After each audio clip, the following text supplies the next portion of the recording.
Hello vinyl community, this is Randy. Back today with another video. Today I'm going to show you some records I picked up in the past couple weeks.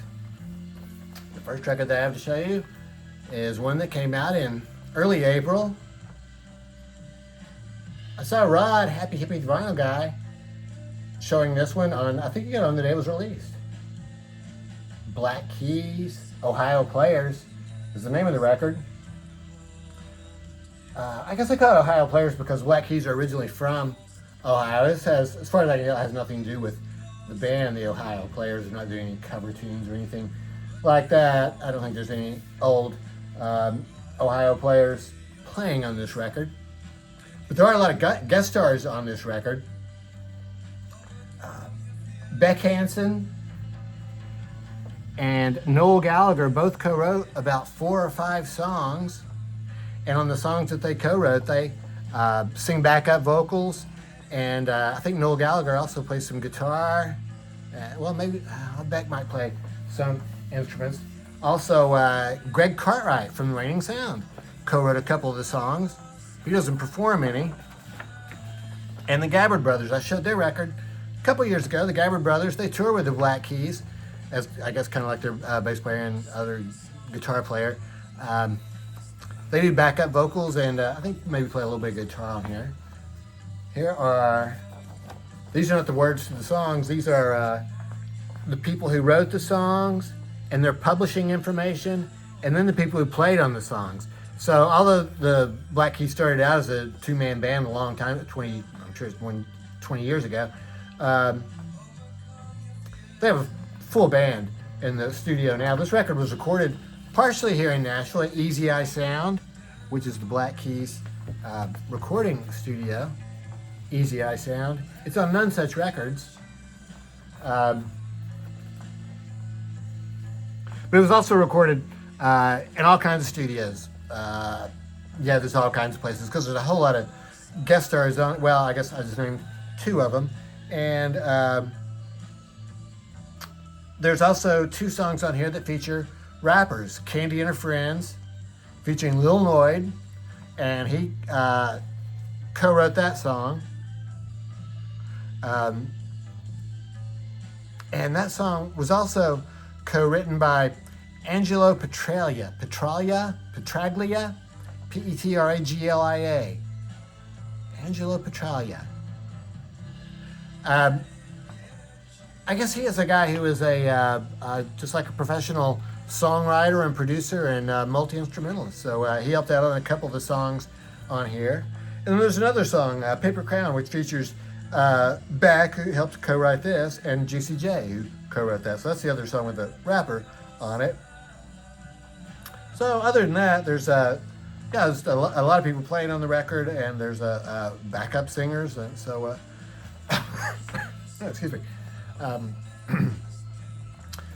It's a really cool record because it has wide-ranging sound. I think it all sounds like the Black Keys, but the songs don't sound alike at all. The wide-ranging sound. I think it's all, it's cool, and it's like basically mainstream rock. I think that's what it is. And it came on this cool red vinyl, custom label. Yeah, everything about it is really good. Black Keys, I'm a pretty big Black Keys fan. I think I must have like 5 or 6 of their records. Turn Blue I thought was really fantastic album. I'm sure it's probably still my favorite one of theirs. El Camino, I like a lot of their records.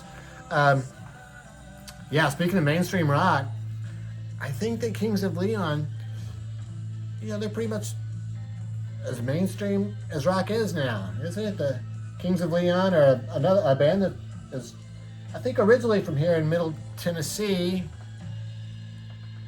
They may possibly still live around here. I think that they probably maybe live in New York or someplace more like that. I don't know, hard to say. But this is their new album that just came out over the weekend. Yeah, Can We Please Have Fun? Yeah, the title is clearly shown there. Cool artwork and lyrics to the songs. The Kings of Leon, I think they just really have their very own distinctive sound. And and not just the vocals, but just the guitar and the whole thing. It's a very well-produced album. You would not say this is indie rock at all. I mean, I would just like the opposite of indie rock. It's just, it's very well-produced. It's interesting. It really is just guitar, bass, and drums for the most part. There's a little bit of synthesizer and keyboard listed. It's really just the band playing everything, the four members of the band playing everything, except about a few songs that I think feature a little bit of synthesizer, but it's not, it doesn't overwhelm the songs. I like the artwork and stuff. I think it's cool that they put on the outfits. I'm sure their publicist or somebody called them up and said, "Hey guys, we got to get together and go out here and do this photo shoot." And yeah, hopefully they had a good time doing it. I'll tell you what I really like about this record. Side A and side B. No doubt. Very clearly marked. Doesn't make me work to find out which is side A and side B. Yeah, so I really like that. I like both of those albums a lot. So those are both, two bands I've been following for a long time. And I would say that for both of those records, if you're a fan of those bands, you would probably like these records. So, on Black Friday, I picked up this compilation record called Tickets for Doomsday, Heavy Psychedelic Funk and Soul, Ballads and Dirges. On Record Store Day, April 20th this year, just over a month ago, they released, what turns out to be the third in the series. I wasn't aware that it was the earlier parts of it, but this third, Pale Shades of Grey. Another single record, Heavy Psychedelic Ballads and Dirges from 1969 to 76. So it was really cool looking cover. The back of it's pretty plain, just sort of the track listing, and I got that's the only sort of a drawback to it is that's all the information you get right there. There's nothing more. Well, I haven't tried looking online. I mean, I'm sure if I wanted to do some research, I could find it, but I mean, there's no insert or anything here to tell me anything about these songs. But the what does it say? Yeah, Heavy Psychedelic Ballads and Dirges. Really describes it very well. So these are just like slow-paced.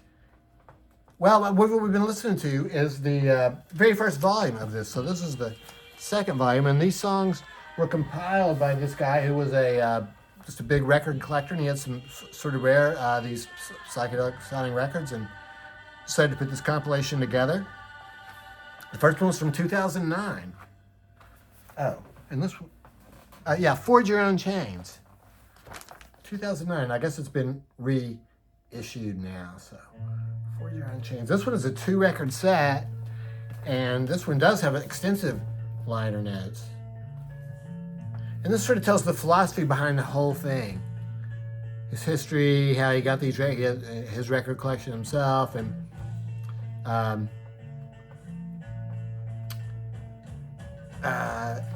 it ends up by saying here at the end that he wasn't able to find all the original sources for these or the owners. So I think what he says here, well, I can't read that now. I think basically what he says is, if you are the owner, to contact me, and I guess he'll pay for it, or however that works. I guess the reason he had so much trouble is because these songs are from all around the world. So some of them are from the United States, but they are from a lot of different countries.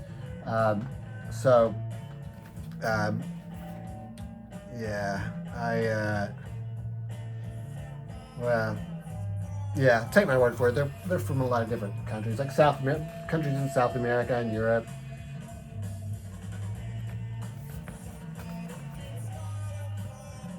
So we're hearing side 4 of this right now. I think we're hearing the last song, Baby. Baby Grandmother, because Somebody Calling My Name. Yeah, Somebody Calling My Name. Baby Grandmothers is the name of the band. So, fantastic. It goes on for a long time. So, yeah, the labels they have the track listing for each side, and then the other side doesn't have any print at all.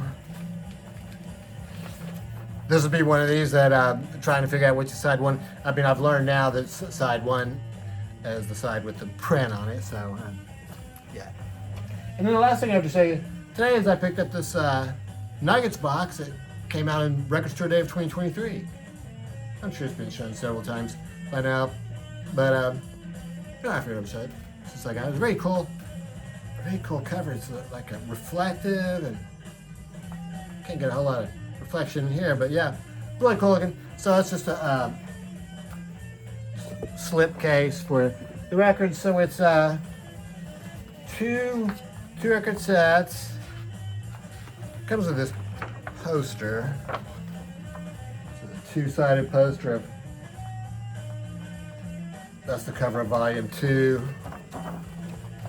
Cover of Volume 1.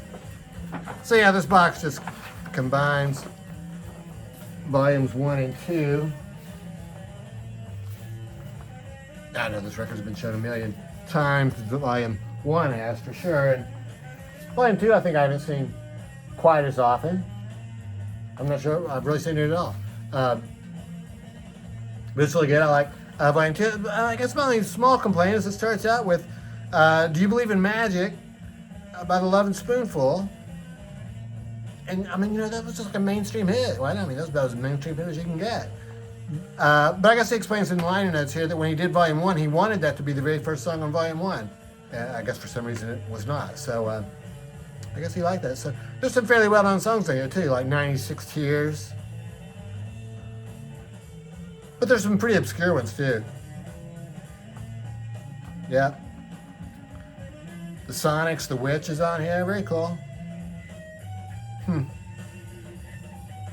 5 Americans. 7 and 7 is by Love is on here. I just did a video about Love recently, so it's just like Volume 1, except it's Volume 2.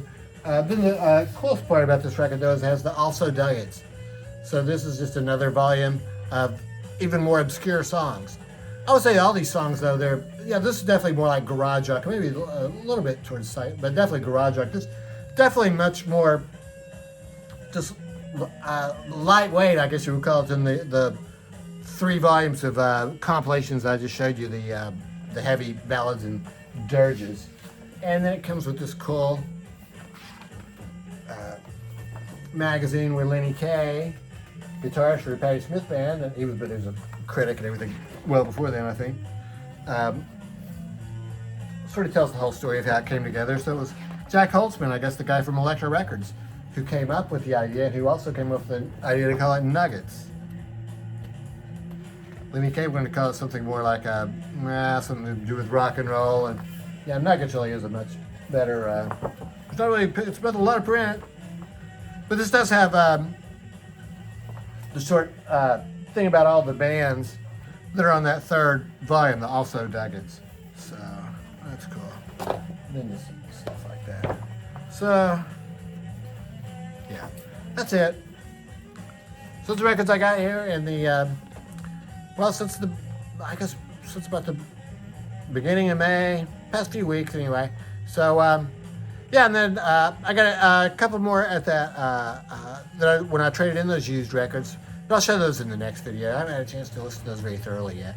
So hope everybody's doing well, and let me know what you think about these records. Thanks for watching.